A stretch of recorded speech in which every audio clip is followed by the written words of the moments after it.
Welcome back to the Modern Woodcarver podcast. I'm your host, Michael. Today I'm joined by Rod Gatlin. His work really stands out for its bold expressions, exaggerated features, and those signature open mouthed characters that give his pieces a ton of life, energy, and personality. Over time, Rod has developed a very recognizable style, and his carvings do a great job of capturing emotion and storytelling in a really fun and dynamic way. In this episode, we're going to talk about Rod's journey into wood carving, how his style developed over time, and some of the experiences that shaped his work along the way. Rod, welcome to the show. I'm really glad to have you here. Hey, Mike. Yeah, thanks. It's really great to be here. Yeah, I appreciate you taking the time to do this. And I found you somewhat pretty recently. I was watching the International Association of Wood Carvers and saw you do a demonstration on open mouth carvings, which I thought was really cool and really helpful. I followed along. I replayed the video a few times, and there was a lot of things that I learned. So thank you. I appreciate you doing that. Well, you're welcome. I'm glad you saw it. I'm glad you liked it. That's the goal. Hopefully, was we help people along, make them a better carver and get them interested and trying new things. Yeah. And how long have you been carving? Oh gosh, let's see, 27 years I think now. Um, I started like just before 2000. And it's interesting. I was going up to swim on weekends and at my neighborhood recreation center, and I picked up a newsletter and I saw that they were going to have a carving class there the next week. And I thought, well, that's pretty cool. I'll come up here and check it out. Just came up there, went up there by myself, and met the instructor, Stan Lar. Stan was a great guy. Good instructor, and there was half a dozen or so people there, and all welcoming. And Stan looked at me and said, "I didn't know you were coming." And I said, "Well, Stan, I didn't know his name." I said, "Well, I didn't know I was supposed to tell you." So he said, "Well, just sit down here. We'll get started." And like most people, I brought a pocket knife, and I didn't know what else to do. And he said, "Well, uh, we'll loan you a knife tonight because you're not going to want to use that." And um, other people loaned me a thumb guard, and I still cut myself, and, um, but I had a great time, and I started going back, and I was hooked from that point on. Just loved carving and love the people. You meet such great people with wood carving. Absolutely. Yeah. I mean, the amount of people I've met and friends I've made along the way doing this is amazing. Everyone has been so nice and helpful, um, generous with their knowledge. Everyone's just willing to share and wanting to talk about carving. Yeah, I think that's something, I won't say it's unique to wood carving, but it's a big part of wood carving. People want to keep the art going, and they're willing to share and help other people out. Um, I hear stories about other types of art where they they get s secret, uh, ideas, and they don't wanna share it with other people, but I haven't found that in wood carving at all. People learn something and they wanna share it.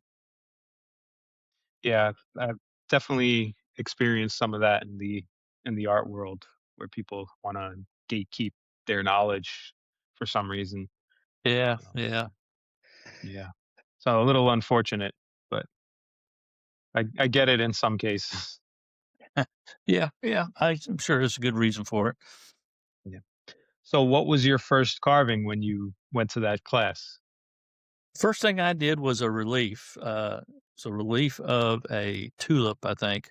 I still got it hanging on the wall in the hallway, I think, but it was fun little carving to do. And like I say, I'd never carved anything, so it was good.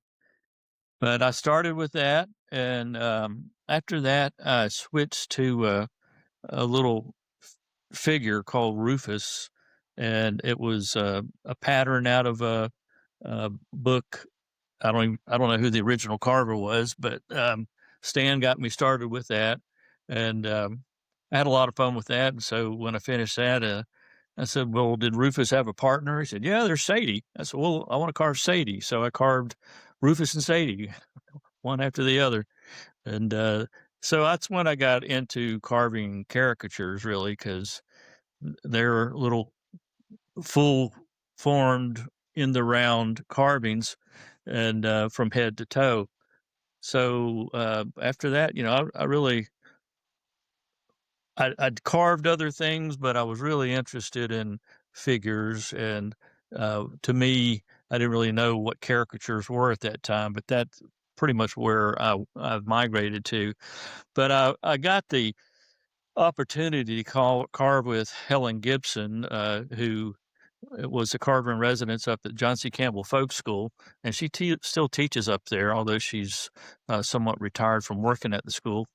But she would come down to Charlotte and do 1 or 2 classes a year over a weekend, and one of the ladies in the club would host her, and, we'd set up a classroom over at one of the churches uh, near where I live, actually. So, uh, Helen does these manger scenes, and so she's carved all these different creatures that go to the manger scene. Obviously, the 3 wise men, the baby Jesus and Mary and all that. But the shepherds and the camels and she's got little animals that don't necessarily go in the manger scene, but like the little raccoons and bears and things. She's really a master at carving that kind of stuff. So it was great to have someone like that to learn from. So every time I could, I'd go take a class with Helen. And then I started carving Santas with her. And then eventually I joined the Charlotte Woodcarvers Club. And they started getting some people come in from out of town to teach weekend classes. So it might be a 3-day class, 2 or 3 day class. And we would meet from like 8 to 5 and carve for 3 days in a row. And the instructor would bring rough outs or cutouts or whatever they had for us to start with, and go around the room and do one-on-one teaching with every student. And there'd be 10 to 12 students in a class that way. It's still done that way pretty much, but it was new to me, and uh, that was a great way to just kind of get launched into it and start learning things quicker instead of just by happening across it. So getting in a club helped a lot. Yeah, I mean, that must be really, really great to kind of have that hands-on experience, and especially at a time 20 years ago when the internet wasn't as resourceful as it is now. You Oh yeah, couldn't just yeah. you couldn't just easily go on YouTube and find 20, 30 videos on explaining in detail how to do something. We So didn't even know we. I don't even think YouTube was around then, but yeah, but we certainly didn't know about it if it was, and nobody was putting that kind of videos out there. So we relied on books and personal instruction, and eventually some people made some videotapes, VHS tapes, but really it was more one-on-one learning with other carvers. And it didn't have to be instructors that came in from out of town. If you're in a club, there's lots of people in the club usually that carve uh, something you want to learn, and uh, it's a great way to learn from other people. yeah, that's really lucky to have. And just the camaraderie of it, being able to hang out with like-minded individuals who love the hobby and kind of Yeah. just bounce ideas off one another. That's a really fun experience. Yeah, it is, and I've made a lot of good friends in the process, so it's a lot of fun. And I'll travel hours away just to go and carve with a bunch of friends over at the Renegade or somewhere like that. And it's worth it. It's a lot of fun, and I enjoy it. So you kind of dove into the caricature style and you developed a kind of style with the extreme open mouths, which is not really that common, I would say. I don't see a ton of it. I guess because it's kind of difficult to achieve.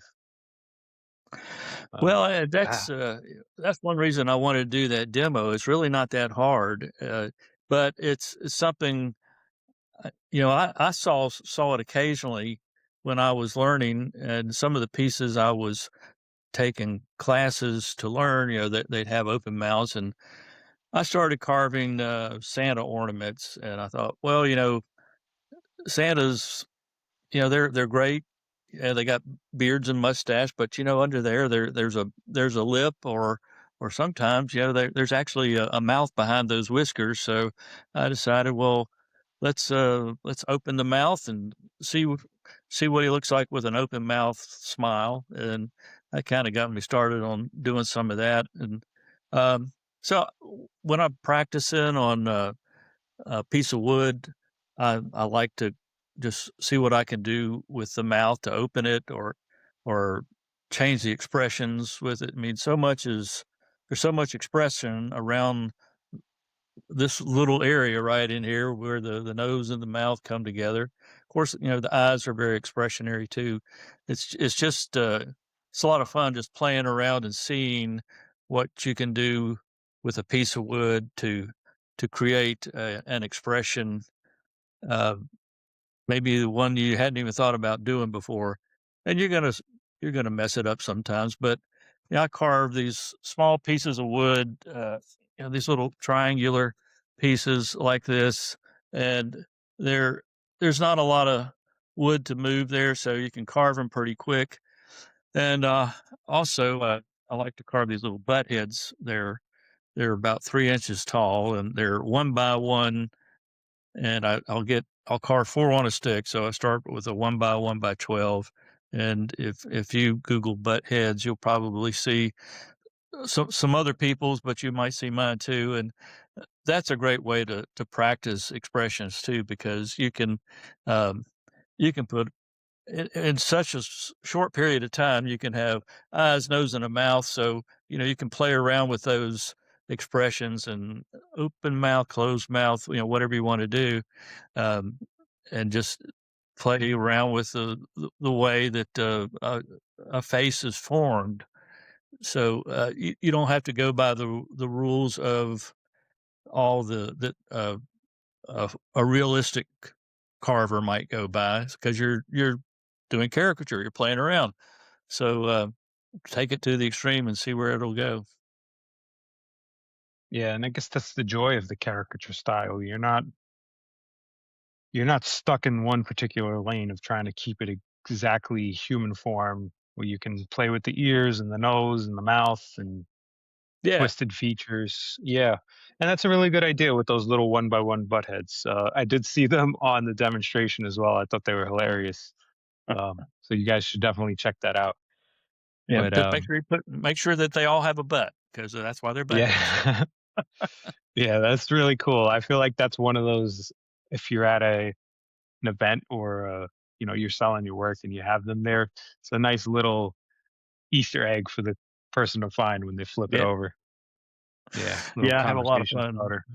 Yeah, and I'll take those to a show sometimes, and it's just fun watching people look at them. Yeah, see their reactions to it. Recently, I've been talking to a lot of caricature style carvers, and seeing some of their videos and everything, and it's definitely inspiring me to branch out to do that type of form, which is something I've done a little bit. I haven't fully gone into it, but I'm now kind of interested in pursuing that style a little bit more. Um, so Good. Yeah, give it a try. yeah, And you don't have to do the same thing all the time. Um, I like carving other things too. Uh, I started out carving animals, and I used to carve a lot of spoons. I mm, carved bowls for a while. So if you get tired of doing one type of carving like caricatures, and you know, mix it up and carve a little bit of something else. yeah. Sometimes it breaks up the monotony of one particular thing. Yeah, yeah. Um, So you said something just now. I'm pretty curious. You said you carved bowls. Um, Mhm. so I've seen it here and there. how tough is that to carve? Because are you using just like a spoon gouge? Or using a bigger knives? I mean, bigger gouges to hollow out the bowl? Because I Well, turn bowls. I have a lathe, so I put it on the machine, and in no time I have a perfectly formed bowl. But yeah, I've always yeah, been curious about the carved ones. yeah. Carving a bowl is a lot different because ideally you've got a bowl adze, which is a well, it's hard to explain, but it's like a handheld axe almost, but the blade is curved and it's got a like almost gutter shape to the where the blade is. So when you throw it into a piece of wood, you get a big old curved chip out of it. Ideally, you want to start with green wood, uh, so it's a little bit easier to carve, and in some cases, a lot easier to carve. The only thing you got to be careful is when you get through carving it, and you're going to stop for the day or maybe come back to it next week. Uh, put some mineral oil or something like that on it, and put it in some plastic, but don't leave it in the plastic too long. You have to let some fresh air in there once in a while so it doesn't mold. But yeah, bowl carving is fun, but it's a little bit more time consuming because you got such a bigger piece you're working with. And then you have to wait it out until it fully dries to finish it off. No, not really. I mean, if you start with green wood, of course, you know it's going to have some moisture in it, but as you carve it, you know you're going to take away a lot of it. Um, it depends on how green it is when you start, but you as when I say I would carve it green, I would still probably let it dry for a few days before you start carving it. It's still green. It's going to have a lot of moisture in it for a long time. But make your measurements, make your bigger cuts, and then tie it down and start going for it. And once you get it down to the bowl shape that you're pretty much down to the bottom, you're going to want to go in with some finishing tools like some handheld gouges or chisels even, and putting some finishing cuts in there so that you don't have rough cuts. And then some people might even want to eventually go in there with some sandpaper. It just depends on the carver and the how much they want to put into it. I'm not an expert in bowl carving. I did a few of them and I enjoyed it. And occasionally I'll go back to it, but there's people who that's all they do is bowl carving. Yeah, I've seen that before where they'll hollow out the inside, and they'll I haven't heard the mineral oil aspect, but I've seen where they'll take the shavings they took out from the center, pack it back Yeah. into the bowl, and put it in a plastic bag. That's Um, yeah, and it's the yeah, same purpose kinda. It keeps the mineral oil just kinda, uh, replaces the moisture that's coming out of the bowl so that it won't crack or split, correct. but the wood chips, humidify it enough to where that won't happen too. So, whichever method, I'm sure they both work. I've tried to carve a few spoons over the years, and I don't know. To me, they're just I can't ever one get my hook knife sharpened properly. That's the main killer for me. Yeah. Um, and then I just kind of I find the sanding of it because I for some reason I want my spoon smooth. Yeah, oh, I yeah, can't yeah. I can't leave the rough, you know, cut look to it. Well, if So you're the gonna use it, sanding, you want it to be smooth. yeah. So this the sanding aspect of it usually kills it for me because then you're spending hours sanding it, and it's boring after a while. But I always admire all the really well-known spoon carvers out there that do some really nice work. Well, spoons, yes, you can do all kinds of sizes and shapes of spoons. I used to do some really small ones, and then some average size ones, and we use them still. Like in my wife will use them cooking or and put out for some hors d'oeuvres or something. It's kind of makes it look rustic. Um, this, but now you really have to have a good sharp spoon gouge. That helps a lot. And sharpening can be an issue, but if you if you have a strop, um, if you have a power strop, that helps a lot because then you can kind of put the curve on there and move it back and forth as the strop's going. But yeah, it's got to be sharp. That's for sure. Now, would you suggest that the spoons have to be green wood also to make it easier? Because I see a It, lot of it green wood carved spoons. yeah, it makes it easier, especially if you're working with walnut or a hardwood like that. If you're working with basswood or something of that nature, it's not as hard to carve. So it's not as big a deal, but if But you're working with cherry or walnut or something like that, it helps a lot. I mean, I feel like for a spoon, you have to go the hardwood route because a basswood spoon, I mean, what are you going to do with that? It's more decoration, in my opinion. Well, yeah, well, there you go. It's personal opinion, and I agree with you to a certain degree. Basswood, it doesn't have the beautiful grain and color to it that walnut or cherry might, or some other exotic woods, but it's a little easier to carve, and a lot of the beauty you give to a spoon is going to be the way you carve it. So, um, if Mhm. you're wanting to practice and get better at carving some shapes and styles, then it's a good way to improve your technique by using something that's a little bit easier to carve. And they're still usable when you're done. A lot of the cooking spoons that you might see in food stores, I think a lot of them are probably made out of basswood. I never thought about it. I guess I always assumed a lot of them were made of bamboo, but it's probably a good Well, some chance of them they're are. made out of basswood. Yeah. I Well, guess I there's never all paid kinds that of things. much close attention to them. Yeah, it kind of depends on where they come from. So you've been carving for 27 years plus. That's a long time, and you still seem to find a lot of joy in it, and you do Oh it, yeah, I'm yeah. assuming, every day. Not every day, but just about every day, I'm either carving or painting. And usually, if I'm painting, I'm going to have to carve a little bit because while I'm painting something, I'll see something I want to improve on the carving before I put paint on it. But I may paint something and then realize after I paint it, there's something I needed to carve off of there. So I may end up having to paint it again, but try not to do that too much. But it happens. Yeah. But, painting, especially with caricatures, painting is part of carving. So, more and more what I see in shows, uh, it's a lot of it's as far as winning a ribbon, a lot of times it comes down to the painting. And there's a lot of good painters out there, and there's a lot of good carvers, but a lot of times great carvers are not great painters.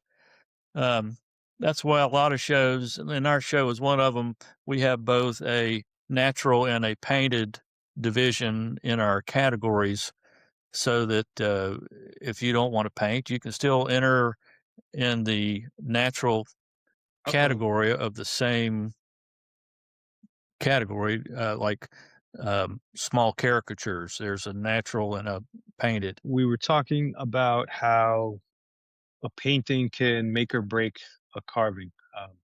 I've definitely seen where some really amazing carvings turned out really terrible because of a bad paint job, and I've Yeah. seen some really terrible carvings turn out really amazing due to a great paint job.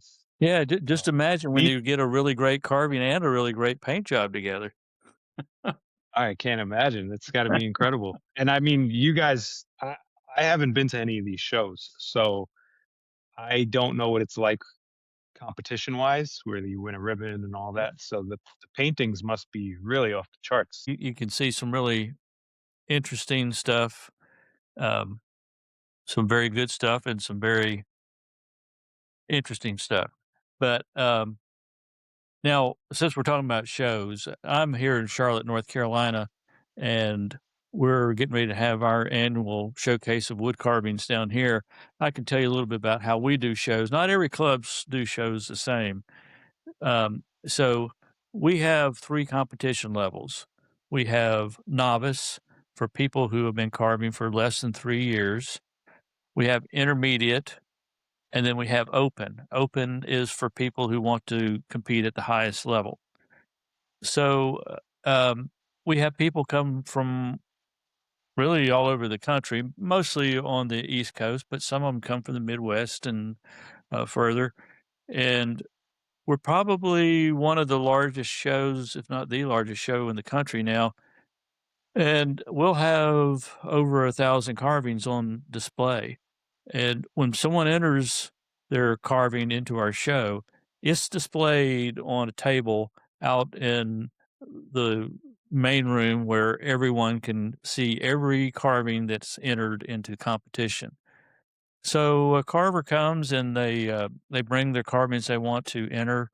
They go to through registration with their registration page, pay their fee, and then they're escorted out onto the show floor, and we put their carvings in the proper categories, and we help them figure that out. And they compete at whatever level they want to compete, and then that's usually on Friday afternoon or early Saturday morning. And Saturday at 8:30, the judges will come out and they will start judging the show. Now, you can imagine if you've got hundreds, maybe over 1,000 carvings, it's gonna take a while. But we have 4 teams of judges that are out there judging at the same time, and we try to get it all done by noon. And, all of the carvings that are being judged are roped off so that the people can't get in there and get in the way of the judges while they're still judging. Once they're done, the ropes are taken down and people can go through and look at all the carvings. But, during that time where all they're roped off, the vendors that are renting space at our show and selling items, they can go around the people who come into the show, carvers and so forth, can go around and shop at the vendors while the judging is going on. So there's something for them to do. We also have 1 hour sessions going on throughout the day on on Saturday and Sunday. So there's plenty to do, and there's plenty of people to talk to. It's a great time to connect with other wood carvers and just talk to them about, this or that as far as carving or just to make some friends. But, once the judging is done, the ropes are taken down, and the winners are announced, shortly thereafter. And, it's mostly for fun, but we do have $2,500 in prize money. So we have, awards like uh, best of show runner-up, best of open, best of novice, best of intermediate, and runner-ups for all of those. We also have best of show category. Our category, our show theme category, and we do that every year. We have a different theme. This year's theme is oh darn, I can't remember it right now. But anyway, we uh, we announce the theme at the previous year so that people can be carving on that before they get here. Um, there's also prize money for we pick 5 or 6 different categories out each year that we're going to give a cash prize for. Like this year, I think one of them is, um, caricatures over 8 inches. So that's a category in our show. So the we have novice, intermediate, and open, and the winners in those prize levels will, take home money in addition to ribbons. We also have, um, I think stylized is another one. There is one of the bird categories is usually in there, and then there's a couple of others. All this is on our show brochure that people can get off of our website. at charlottewoodcarvers.com. And our show, again, if I didn't say already, it's April 17th, 18th, and 19th. I think Friday is the 17th. People can come in Friday afternoon and bring in their carvings and register them. If they can't get there on Friday, they can come in at 7 o'clock on Saturday morning. But at 8:30 a.m., we shut it off, and nobody can register after that time. And once That's they amazing. It get sounds like a lot of fun. it is fun. It's a lot of fun. We'll also have during the day on Saturday and Sunday, Mitch Cartledge will run a carving competition where you just sit in a circle and carve on a piece of wood he gives to you, and it's mostly for fun again. But at the end of an hour and a half or carving or so, everybody has to turn in their block, and he gets some judges to come in there and judge them. It's Oh, that's kind of cool. it's fun. Yeah. So now you're directly involved with the Charlotte show. Seems like. Yeah, Do you help organize it and help run it? And I'm on the show committee. My specific jobs with the show committee are to help choose the show theme each year and to organize the judges and review the rules for any changes, uh, stuff like that. how long have you been involved with them? I've been in the Charlotte Woodcarvers Club since probably about thinking probably about 2003, something like that. Wow, that's incredible. Yeah, it's been a lot of fun. We have a good crew. We've got a really nice bunch of people that put the show together. We have meetings monthly throughout the year. People are always working on this show. That's why it's such a good show because we got a good bunch of people that put it together. I've heard about the show for many years, and it always seems like it's the go-to show every year. Um, I've been to a lot of shows. I still think ours is the best. I'm biased, so, but Uh, well, one thing I didn't mention is our raffle. That is really one of the ways we can afford to pay for the show. We we have a huge amount of items for people to come in buy raffle tickets, and they can enter tickets into several boxes where they can win different things, carvings, tools, and we also have a silent auction. So there'll be a lot of um, power tools maybe that have been donated. You know, we last year we even had a bicycle someone donated, and we raffled that off. So you never know what that's going to be, but they all seem to go, and people are happy to take them home. that's awesome. It sounds like a lot of fun, and one of these years I'll get down there. We'll be counting on it. Yeah, that would be a really cool thing to experience and get to meet all you guys in person. And I do know a fair bit of people that are making it down there this year. You Um, know, so that's great. One of the things we're doing this year is we have a guy on our committee who's pretty good with technology, and he has used artificial intelligence to make some podcasts for us. And so, oh, cool. yeah, we've got a few podcasts out there on Spotify and iHeart, and some videos on uh, YouTube. We're trying to harness technology more to help us promote wood carving and the club and the show. That's great. Yeah, we definitely need more carving content out there. Absolutely.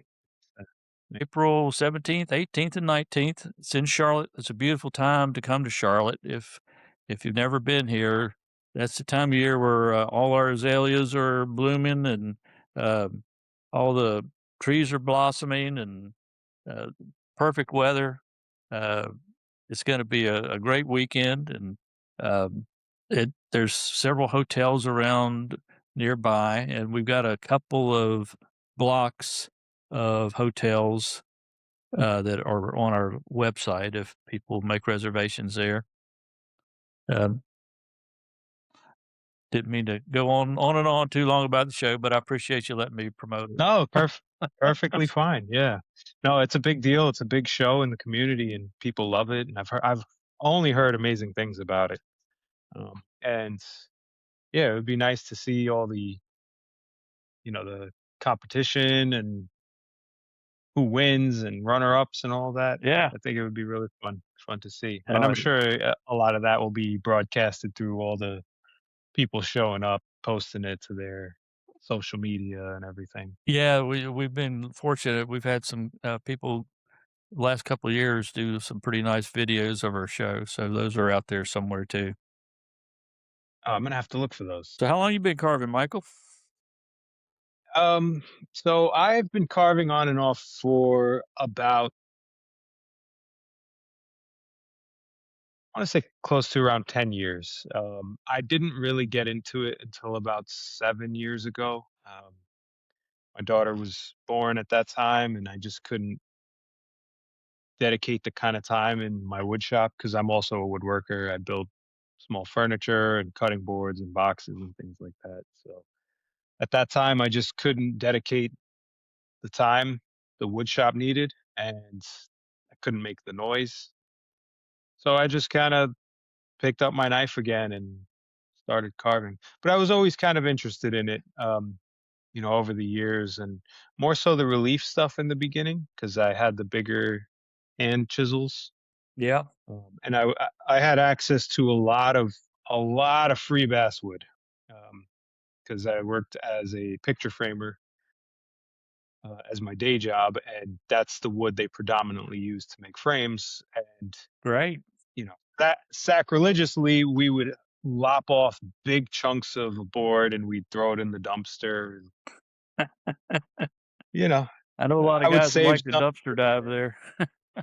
Oh man, the amount of wood that we threw out there is unbelievably, um, terrible.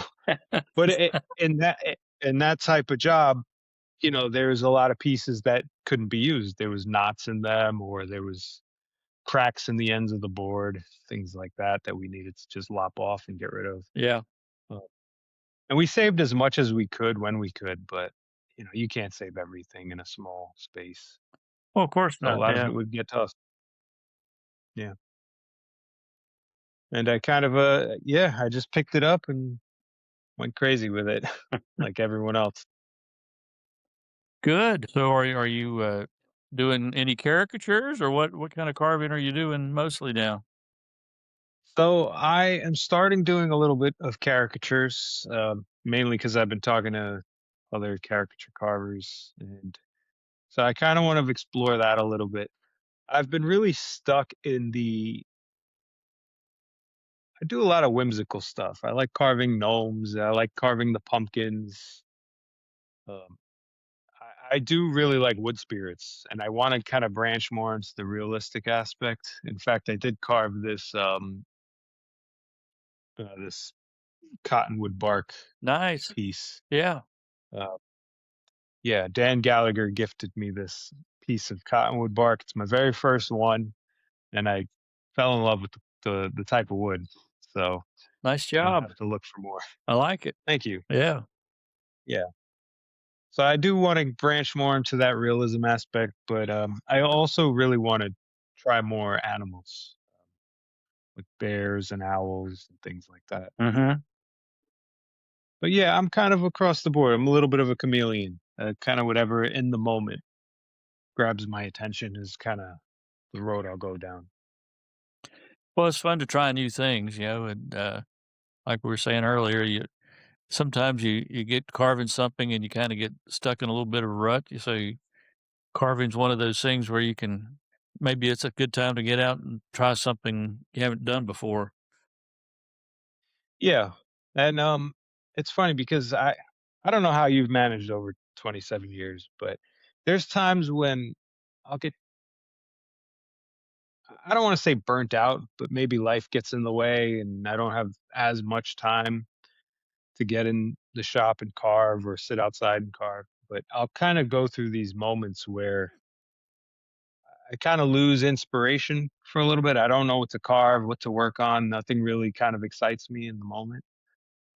So I'm curious to know how you manage that over such a long period of time. Have you had those dips and Oh, yeah. Yeah,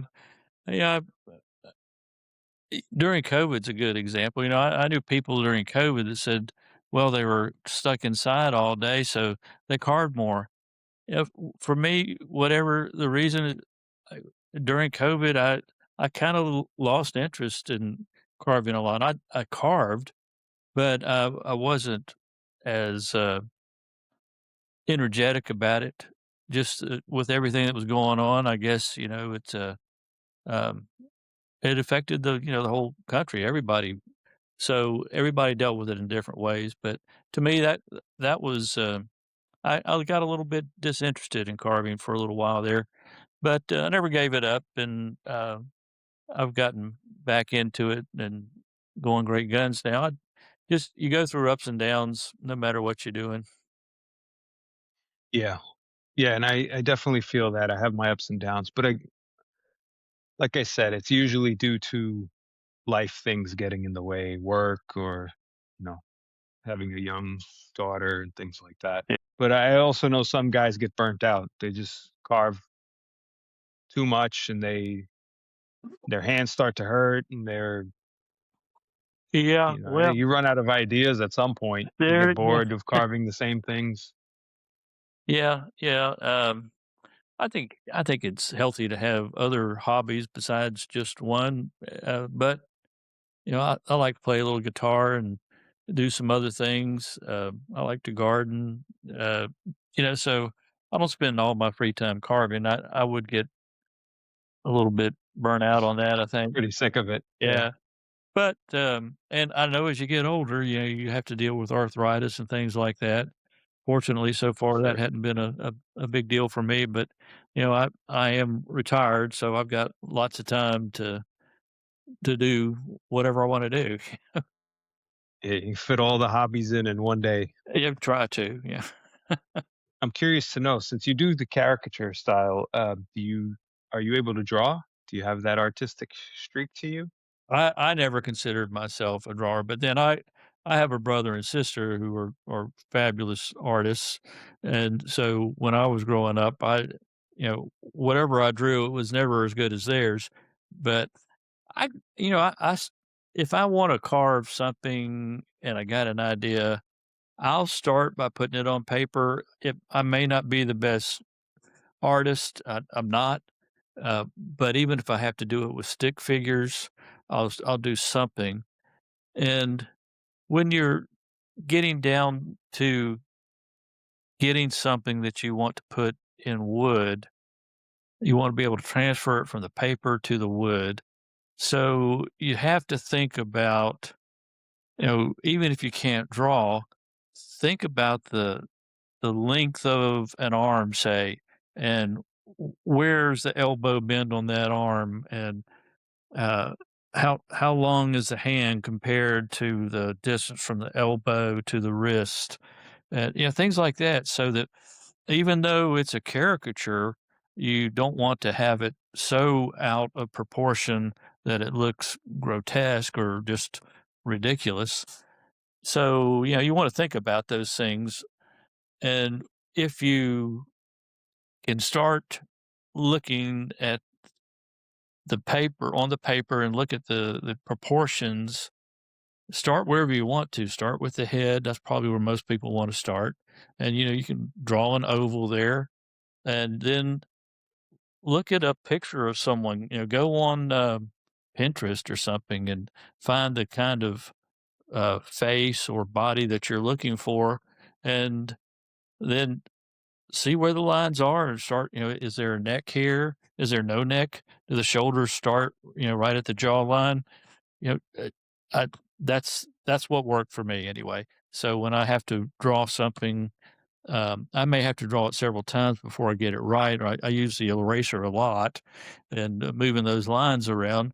And if you've got a figure that's moving, you got to be even more careful. So it's just all that kind of stuff you got to think about. Starting out, the easiest thing to do just to start learning is to get the get a basic shape from uh, the bottom of his feet up to the top of your head.